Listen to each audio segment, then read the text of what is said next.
दोस्तों स्वागत है आप सभी का भारत सैनिक एकेडमी के यूट्यूब चैनल में। दोस्तों विगत 12 जून 2025 को गुजरात के अहमदाबाद से जो हृदय विदारक खबर सुनने को मिली है, उसके सुनने के बाद ना कि केवल मैं या आप अपितु संपूर्ण देश जो है सदमे में है, शोक में है। दोस्तों देखते ही देखते कैसे हंसते खेलते 250 से ज्यादा लोग जो है वो काल के गाल में समा गए हैं।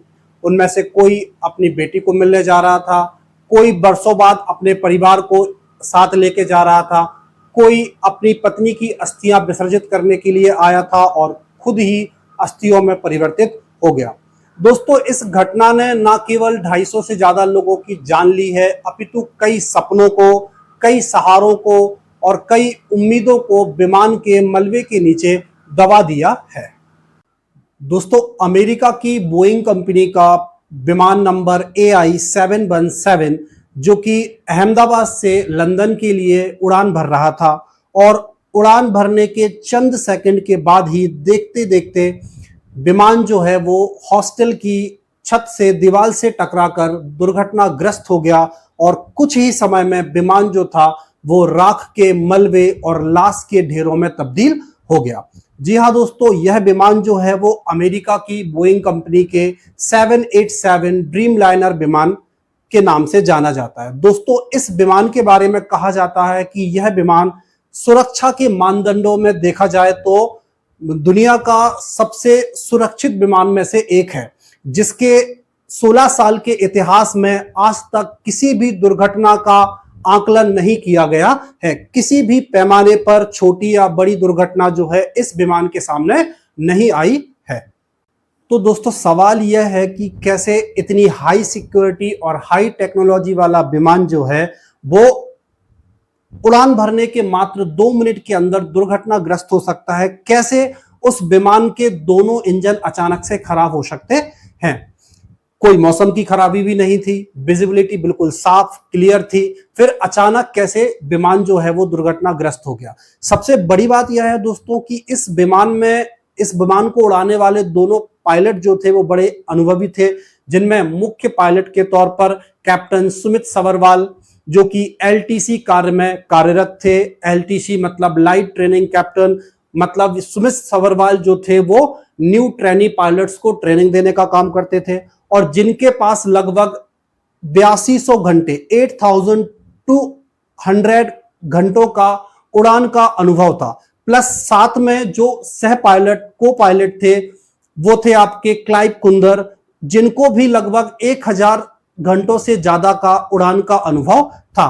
तो कैसे दोस्तों इतने एक्सपीरियंस पायलट्स के होते हुए भी विमान को कंट्रोल करने के लिए पायलट्स को बिल्कुल भी मौका नहीं मिला और विमान जो है वो देखते ही देखते हॉस्टल की मेस से टकराया और मेस में रहने वाले कई सारे लोग, कई सारे मासूम लोग, जिनको ये बिल्कुल भी भनक नहीं थी कि उनके साथ अगले पल क्या होने वाला है, और विमान के टकराते ही ऐसे लोग जो कि मेस में खाना खा रहे थे वो भी इस दुर्घटना का शिकार हुए। दोस्तों जिस बिल्डिंग से विमान टकराया है वह बिल्डिंग जो थी वो हॉस्पिटल में कार्यरत डॉक्टर और MBBS स्टूडेंट के लिए हॉस्टल था, जिसकी ऊपरी छत पर मेस थी जहां पर बहुत से स्टूडेंट्स और बहुत से डॉक्टर्स जो थे वो बैठकर लंच टाइम पर लंच कर रहे थे, पर उनको क्या भनक थी कि ये उनका आखिरी लंच भी हो सकता है। जी हाँ दोस्तों, ऐसे कई सारे निर्दोष लोग भी जो है वो इस हादसे का शिकार हुए हैं। दोस्तों पायलट ने मेडे कॉल भी किया। मेडे कॉल जो कि किसी भी पायलट के द्वारा इमरजेंसी के समय में हेल्प के लिए कॉल किया जाता है, लेकिन जब तक एयर ट्रैफिक कंट्रोलर ATC के द्वारा मेडे कॉल का रिस्पॉन्स दिया गया तब तक विमान दुर्घटनाग्रस्त हो चुका था और मेडे कॉल के रिस्पॉन्स के लिए विमान में कोई भी जीवित नहीं बचा था। दोस्तों क्या रही होगी बड़ी वजह? क्या कोई तकनीकी कारण था या कोई और वजह थी जिस कारण से इतना बड़ा भीषण जो हादसा है वो हमने फेस किया? दोस्तों वजह कुछ भी रही हो, पर उस प्लेन में उपस्थित 241 नागरिक, जिनमें से 169 जो सिटीजन्स थे वो इंडिया के थे, लगभग 53 जो थे ब्रिटिशर्स थे, 7 पुर्तगालीज थे और एक नागरिक जो था वो कनाडियन था। और इसके साथ ही जिस मेस की बिल्डिंग से, जिस हॉस्टल से विमान टकराया, उस हॉस्टल में भी कई सारे लोग जो थे वो उपस्थित थे। तो इन सारे लोगों, लगभग अगर टोटल आंकड़ा देखा जाए तो 265 लोगों की जो मृत्यु, इन 265 लोगों की मौत ने मन को अंदर तक झकझोर के रख दिया है। मन इस बात को एक्सेप्ट करने के लिए ही तैयार नहीं है कि कैसे किसी की चूक या किसी भी गलती के कारण निर्दोष लोगों की जान जा सकती है, जिनका इस किसी भी घटना से कोई भी ताल्लुक नहीं था, जो अपने परिवार के साथ हंसी खुशी यात्रा का आनंद ले रहे थे।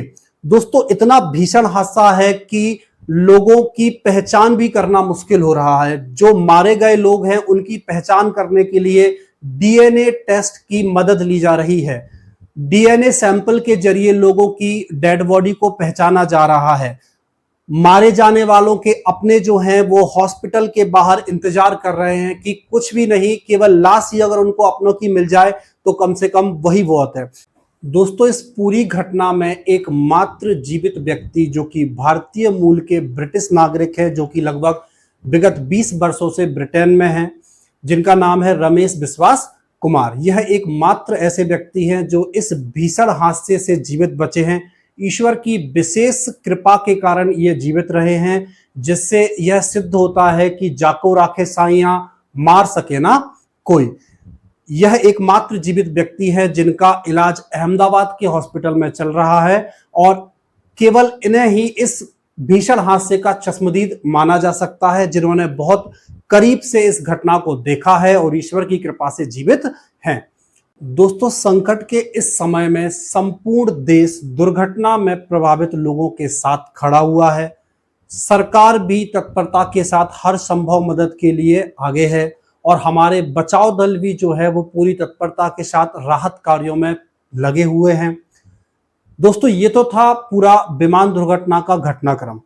अब आगे सरकार से मेरी अपील है कि इस घटनाक्रम का बहुत ही बारीकी से और निष्पक्ष जांच कराई जाए, क्योंकि ये एक बहुत ही बड़ा प्रश्न है जो कि देश की सुरक्षा में हुई चूक के प्रति प्रश्न उठाता है कि कैसे इतने सारे अनुभवी स्टाफ, अनुभवी पायलट, इतना तमाम जो स्टाफ है, इन सब के रहते हुए इतनी बड़ी चूक, इतनी बड़ी लापरवाही आखिर कहां से हुई।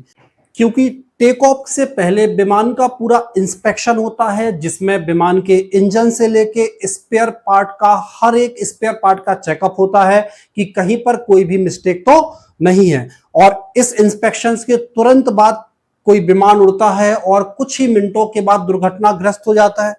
तो क्या कहीं इंस्पेक्शन में भी कोई चूक रह गई है? तो हम सबकी सरकार से ये अपील है कि इस घटनाक्रम को पूरी निष्पक्षता के साथ चेक किया जाए, जांच की जाए, और कहीं पर कोई भी दोषी पाया जाता है तो उसे बख्शा ना जाए, उस पर कठिन से कठिन कार्यवाही की जाए, और यह सुनिश्चित किया जाए कि भविष्य में ऐसा कोई भी घटनाक्रम जो है वो हमें देखने नहीं मिलेगा। क्योंकि इस भीषण घटनाक्रम को देखने के बाद मुझे नहीं लगता कि देश में ऐसा कोई भी व्यक्ति है जिसकी आंखों से आंसू ना आए, जो कि इस भीषण दुर्घटना को लेकर चिंतित ना हो। हादसे में मारे गए लोगों के अपनों के प्रति हमारा हृदय से संवेदनाएं हैं। हम ईश्वर से कृपा करते हैं कि ईश्वर उनको इस दुख को सहने की शक्ति दे, और मारे गए लोगों को ईश्वर अपने श्री चरणों में स्थान दे। आज के लिए इतना ही, धन्यवाद।